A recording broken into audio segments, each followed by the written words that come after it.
Good morning students. कल के lecture में हमने पढ़ा था राष्ट्रीय सभा के बारे में। राष्ट्रीय सभा जिसने अपने आप को राष्ट्रीय संविधान सभा घोषित कर लिया था। और राष्ट्रीय संविधान सभा इसीलिए जो है इसने घोषित कर लिया था क्योंकि इसने अपने हाथों में संविधान निर्माण का कार्य किया था। और संविधान निर्माण का ये जो कार्य था ये अक्टूबर 1789 से लेकर के सितंबर 1791 में 2 साल के कार्यकाल में इन्होंने ये कार्य पूरा किया था।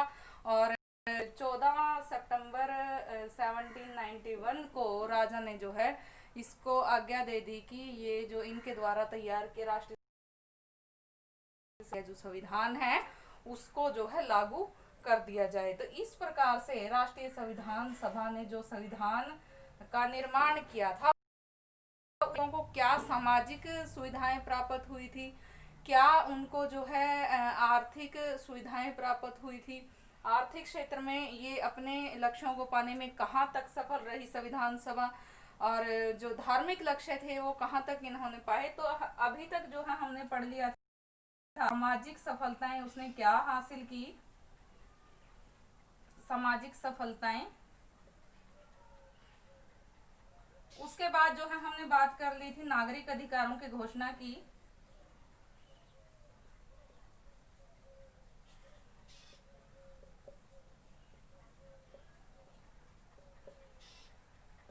और नेक्स्ट जो हमने पढ़ लिया था वो था आर्थिक सफलताएं।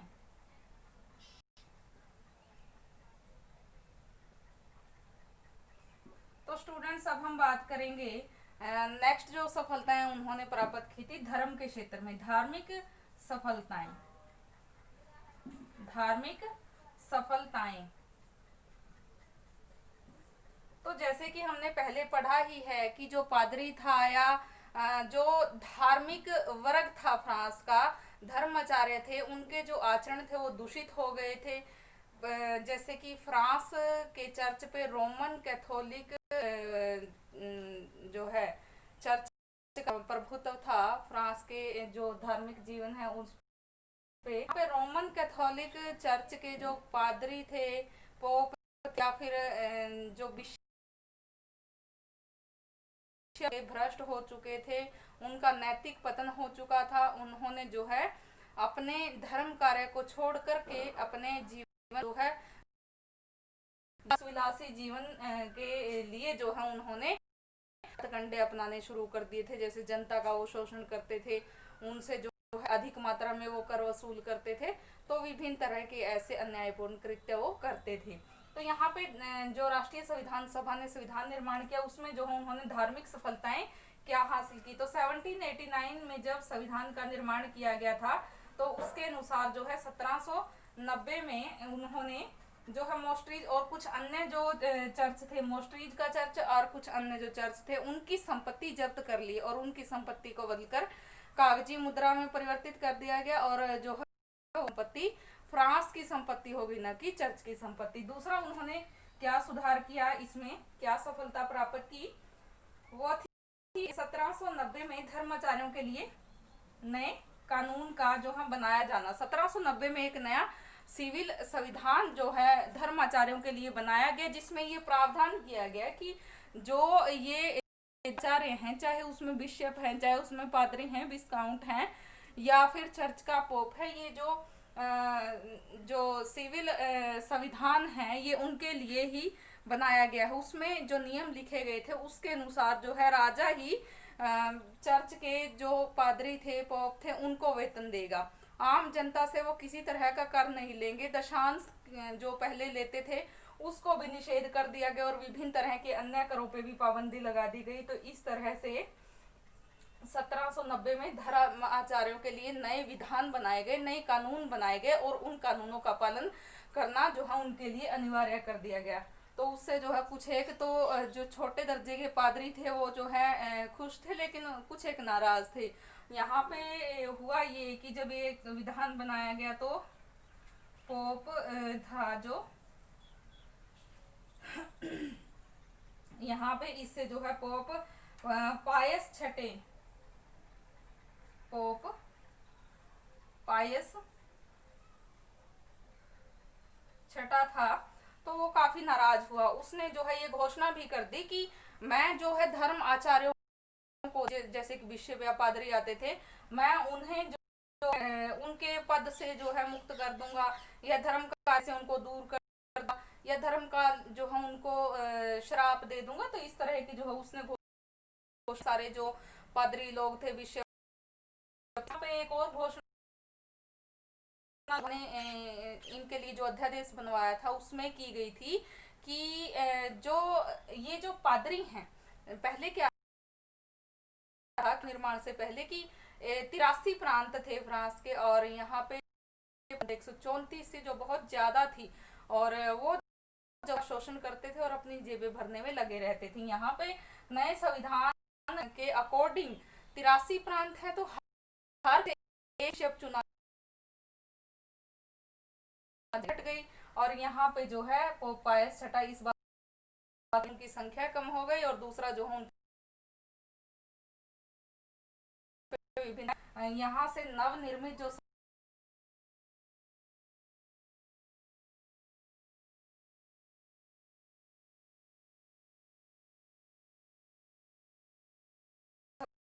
धर्माचार्य थे, जो कि ये जो न्याय सिस्टम था नया, जो आर्थिक जो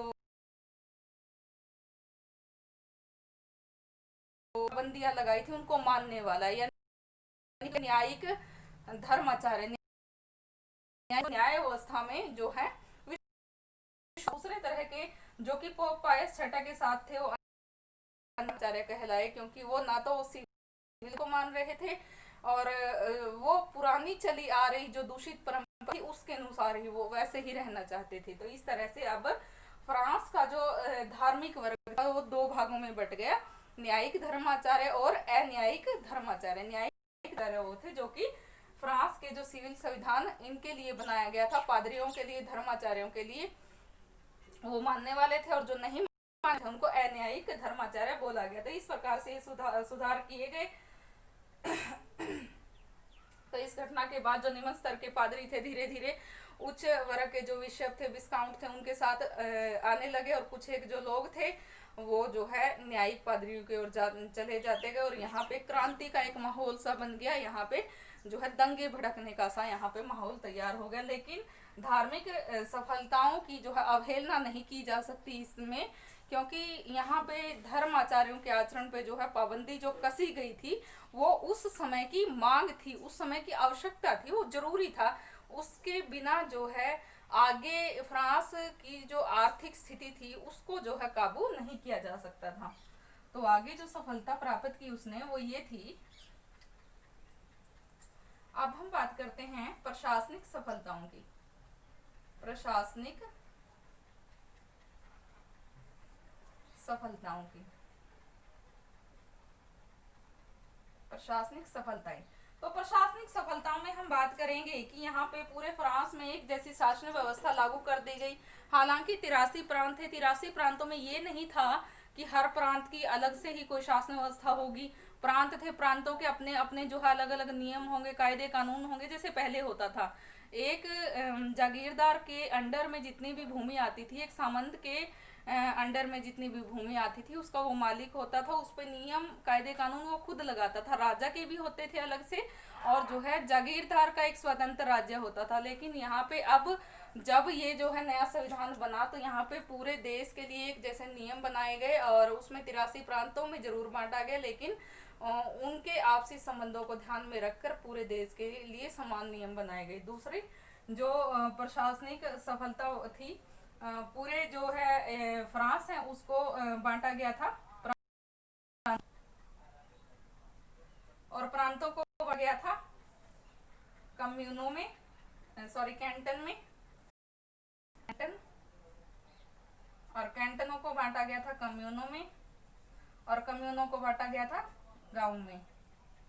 जैसे कि हमारे होते हैं राज्य होता है, राज्यों के बाद जो है जिले आते हैं, जैसे पूरा देश, देश के बाद राज्य, राज्यों के बाद जिले आते हैं, और जिलों के बाद जो है विभिन्न जो खंड आते हैं, और खंडों के बाद जो है हम जो है गांव होते हैं। तो ये ऐसे ही यहाँ थे, प्रांत थे, फिर कैंटन थे, फिर कम्यून थे, और फिर गांव थे। इनमें जो है बांटा गया, 83 जो है प्रांत थे, उनमें जो है विभिन्न कैंटन आते थे, एक एक प्रांत में विभिन्न कम्यून आते थे एक एक कैंटन में, और विभिन्न गांव आते थे एक एक कम्यून में। तो इस तरह से जो है बंटवारा किया गया था और सबके लिए कानून जो है समान ही थे। अगली जो मुख्य प्रशासनिक सफलता थी वो थी कि खंडों में भी जो है जो अधिकारी नियुक्त किए गए वो जो है योग्यता के बल पे किए गए थे, न कि जो है पहले की तरह पद खरीदे और बेचे जाते थे। मतलब संपत्ति दे करके, उन्होंने पैसा दे करके अब पद नहीं खरीदे थे, तो ये वो जो है योग्यता के बल पे ही जो है नियुक्त किए गए थे। अगली जो सफलता प्राप्त की वो थी यहाँ पे नई कर व्यवस्था लागू करना। नई कर व्यवस्था लागू की गई। यहाँ पे हर व्यक्ति की संपत्ति के अनुसार कर लगाया गया। ये नहीं था कि उच्च वर्ग के लोग ही कर दे रहे हैं और निम्न वर्ग के लोग जो है हर तरह निम्न वर्ग के लोग ही कर दे रहे हैं और उच्च वर्ग के लोग हर तरह के करों से मुक्त हैं। तो ऐसा बिल्कुल नहीं था, और वो जो पुरानी व्यवस्था थी उसको खत्म कर दिया गया। यहाँ पे संपत्ति के आधार पे ही कोई व्यक्ति कर देता था और एक ही व्यक्ति पे सारे करों का बोझ नहीं था, अपितु हर व्यक्ति जो है थोड़ा थोड़ा अपनी संपत्ति के अनुसार जो है करों का वहन करता था। तो उसके बाद कुछ एक जो है उन्होंने जो मुख्य सफलता हासिल की राष्ट्रीय संविधान सभा की नए संविधान का निर्माण। नए संविधान का निर्माण। तो यहाँ पे जैसे हमने पढ़ा कि राष्ट्रीय सभा कहलाने वाली एक संस्था राष्ट्रीय संविधान सभा बन गई। राष्ट्रीय संविधान सभा वो तभी बनी थी जब उसने नए संविधान का फ्रांस के लिए निर्माण कर लिया था, और वो कार्य 2 साल में पूरा हुआ था। अक्टूबर 1789 से लेकर के सितंबर 1791 तक जो है उन्होंने 2 साल के कार्यकाल में संविधान को बना करके तैयार कर लिया। और वो संविधान जो है मॉन्टेग्यू ने जो शक्ति पृथकीकरण का सिद्धांत दिया था उस पर बेस्ड था। पूरी तरह शक्तियों का बंटवारा किया गया था, विधान पालिका में, कार्यपालिका में और न्यायपालिका में उनके अधिकारों को बांटा गया था, और उनके सदस्य जो है योग्यता के बल पे, योग्यता के तहत जो है नियुक्त किए जाते थे, वोटिंग आधार पर चुने जाते थे। सबके अपने अपने कार्य थे, अपने कार्यों में कोई भी व्यक्ति भ्रष्ट नहीं हो सकता था। की शक्ति पे अंकुश लगाने वाली कोई ना कोई संस्था अवश्य थी। तो उसमें सबसे पहले जो है राजा के लिए उन्होंने कि राजा का जो पद था वो पैतृक ही रहा पहले की तरह है। जो निरंकुशता थी राजा की, वो ये मानता था कि मैं ही सब कुछ हूँ, मैं ही राज्य हूँ, मैं ही भगवान हूँ, भगवान तुल्य हूँ, भगवान के समान हूँ, वो व्यवस्था खत्म कर दी गई। उसकी अंकुश शक्तियों पे अंकुश लगाया गया। निरंकुश जो राजा था उसकी निरंकुशता बिल्कुल खत्म कर दी गई। निरंकुशता खत्म करके जो है राजा के लिए जो कुछ नए अधिकारों का निर्माण किया गया, और पुराने जो अधिकार थे, पुरानी जो शक्तियां थी राजा के पास, वो खत्म कर दी गई। पुरानी शक्तियों को खत्म करने का अर्थ ये है कि जैसे कि राजा कोई भी उच्च अधिकारियों को नए पदों पे नियुक्त करता था, वो शक्ति उनसे छीन ली गई। हर व्यक्ति की नियुक्ति जो है उसके ओहदा था उसके अनुसार जो है चुनाव प्रक्रिया के द्वारा भी व्यक्ति चुना जा सकता था। अप्रत्यक्ष चुनाव प्रणाली द्वारा, वोटिंग द्वारा कोई व्यक्ति चुना जा सकता था। तो इस प्रकार से यहाँ से भ्रष्टाचार मुक्त जो है सिस्टम यहाँ पे शुरू हो गया। राजा के पास एक अधिकार था, निलंबन निषेध अधिकार, जिसमें यदि विधान पालिका कोई प्रस्ताव पारित कर देती है और वो प्रस्ताव पे राजा जो है रोक लगा सकता था, थोड़े समय के लिए उसको स्थगित कर सकता था। और राजा ऐसा केवल 2 बार ही कर सकता था, 2 बार से के बाद जो है उसको अपनी स्वीकृति देनी अनिवार्य ही थी। तो ये अधिकार जो राजा था। और उसके बाद हम बात करते हैं राजा के मंत्रिमंडल की। तो मंत्रिमंडल के जो थे विधानमंडल के द्वारा जो है लागू की गई जो भी नीतियां थी उसके अनुसार जो है वो वोटिंग के आधार पे ही चुने जाते थे, और वो सदस्य विधानमंडल के प्रति उत्तरदायी रहते थे। उसके बाद जो है हम बात करते हैं आगे विधानमंडल की। विधानमंडल जो है नए तो यहाँ पे एक सदनात्मक जो कार्य प्रणाली थी वो लागू की गई। इसमें एक सदन था, विधानमंडल।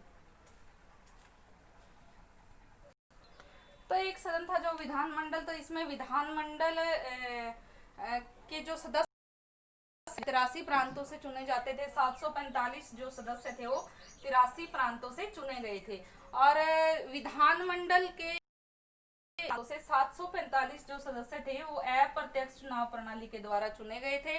और यहाँ पे जो है उनको शक्तियों का बंटवारा किया गया था। और यहाँ पे संविधान सभा के सदस्यों ने में से कुछ सदस्यों ने ये सोचा था कि क्यों न इंग्लैंड और अमेरिका की तरह द्विसदनात्मक जो है प्रणाली, विधानमंडल के लिए जो 2 सदन होते हैं उनकी प्रणाली अपनाई जाए। लेकिन यहाँ पे ऐसा हुआ नहीं।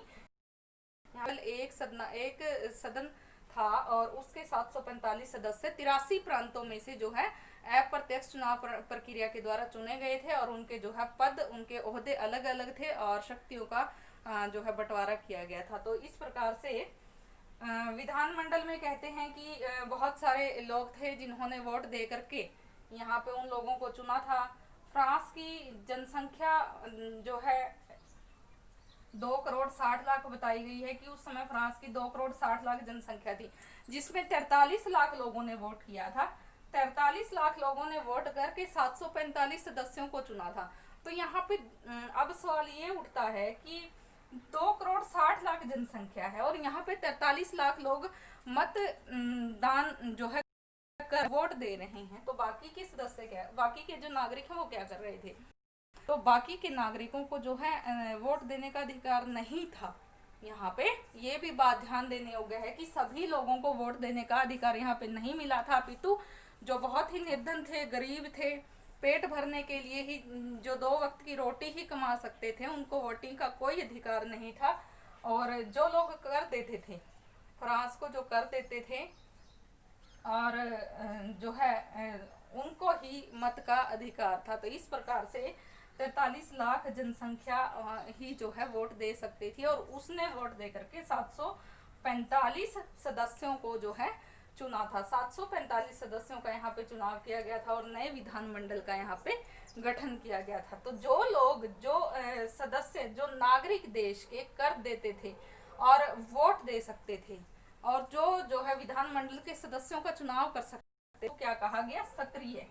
सक्रिय नागरिक, सक्रिय क्रियाशील नागरिक। सक्रिय नागरिक या क्रियाशील नागरिक इसीलिए कहा गया क्योंकि उनको वोट का अधिकार। और दूसरी तरफ जो वो नागरिक जो कि कर नहीं देते थे, गरीब जनता थी और वो 2 वक्त की रोटी ही से केवल अपना पेट भरती थी, तो वो जो है निष्क्रिय नागरिकों में गिने जाने लगे। तो इस प्रकार से नागरिकों का भी बंटवारा 2 तरह से हो गया। 2 करोड़ 60 लाख की जनसंख्या में से 43 लाख लोग वो थे जो कि वोट देते थे और जो है वोट के आधार पे जो है विधानमंडल के सदस्यों का चुनाव में भाग लेते थे और प्रत्यक्ष चुनाव प्रणाली के द्वारा सदस्यों को चुन सकते थे। वो थे सक्रिय नागरिक। और जो दूसरे जनता थी, आम गरीब जनता थी, निर्धन जनता थी, गरीब मजदूर किसान थे, खेतीहर किसान थे, जो संपत्ति के कम होने के कारण वोट नहीं दे सकते थे, वो निष्क्रिय नागरिक थे। तो इस प्रकार से जो है नागरिकों का बंटवारा किया गया। अगले जो इसमें अगला जो इसका पार्ट है, नए संविधान के निर्माण में राजा के बारे में है, उसकी शक्तियों के पृथकीकरण के बारे में हमने पढ़ लिया है, मंत्रिमंडल के बारे में हमने पढ़ लिया है। अब राजा मंत्रिमंडल के सदस्यों की भी नियुक्ति नहीं करता था। फिर हमने पढ़ा विधानमंडल के बारे में। अब हम बात करते हैं न्यायपालिका के बारे में। न्यायपालिका, तो यहाँ पे न्यायपालिका जो है पहले की तरह राजा के प्रति उत्तरदायी नहीं थी। जैसे कि पार्लियामा थी, उसके ऊपर राजा का पूरा प्रभुत्व था और यहाँ पे राजा का प्रभुत्व होने के कारण राजा के जो चाटुकार लोग थे वो जैसा चाहते थे वैसा ही न्याय को मोड़ दिया जाता था। यहाँ पे ऐसा सिस्टम नहीं था। यहाँ पे जूरी प्रथा अपनाई गई। न्याय का जो जूरी सिस्टम था वो अपनाया गया। जूरी मीन्स होता है कुछ लोगों का समूह। जब कोई भी व्यक्ति किसी भी मुद्दे को लेकर के न्याय की गुहार लगाता है तो जो है एक टीम बैठती है सदस्यों की। वो 10 से 15 भी हो सकते हैं, 10 हो सकते हैं, 12 हो सकते हैं, 15 हो सकते हैं, तो वो कितने भी हो सकते हैं। सदस्यों का एक समूह बैठता है तो उस पर चर्चा होती है कि और उस चर्चा में जो है मत डलवाए जाते हैं। जो जिस भी मत पे सबसे ज़्यादा वोटिंग जो है, जिस भी बात पे सबसे ज़्यादा वोटिंग होती है वही जो है वही जो है निर्णय माना जाता है। तो यहाँ पे न्याय के लिए जूरी सिस्टम लागू किया गया। जूरी सिस्टम जो है लागू किया गया और जूरी सिस्टम के तहत न्याय किया जाता था। यहाँ पे फौजदारी मामलों को ज्यूरी प्रथा के अनुसार सुलझाए। बहुत सारे फौजदारी जो है न्यायालय खोले गए और जो है अब न्याय निशुल्क होता था। आम जनता ने इससे राहत की सांस ली और जो है न्यायपालिका पहले जो भ्रष्ट थी उसको पूर्णतः भ्रष्टाचार मुक्त बनाने की एक बहुत ही अच्छी कोशिश थी, बहुत ही अच्छी पहल थी। तो इस प्रकार जो है हमने देखा कि कैसे राष्ट्रीय संविधान सभा ने नवनिर्मित संविधान के द्वारा सामाजिक सफलताएं प्राप्त की, नागरिक अधिकारों की घोषणा की, आर्थिक सफलताएं प्राप्त की, धार्मिक सफलताएं प्राप्त की और प्रशासनिक सफलताएं प्राप्त की और उसने जो है नए संविधान का जो है निर्माण किया, जिसमें हमने बात की राजा की शक्तियों पर उसने कैसे आया, उसने जो है कैसे मंत्रिमंडल का गठन किया और जो है विधानमंडल के सदस्यों की नियुक्ति, उसका चुनाव प्रक्रिया और जो पूरे देश के सदस्यों को कैसे सक्रिय और निष्क्रिय में बांटा गया और फिर जो है न्यायपालिका का जो न्याय सिस्टम था उसके बारे में जो है हमने बात की। तो अब हम ये इस निष्कर्ष पे पहुंचते हैं कि राष्ट्रीय संविधान सभा अपने लक्ष्यों में कहां तक जो है सफल हुई और क्या उसमें कमियां रह गई थी।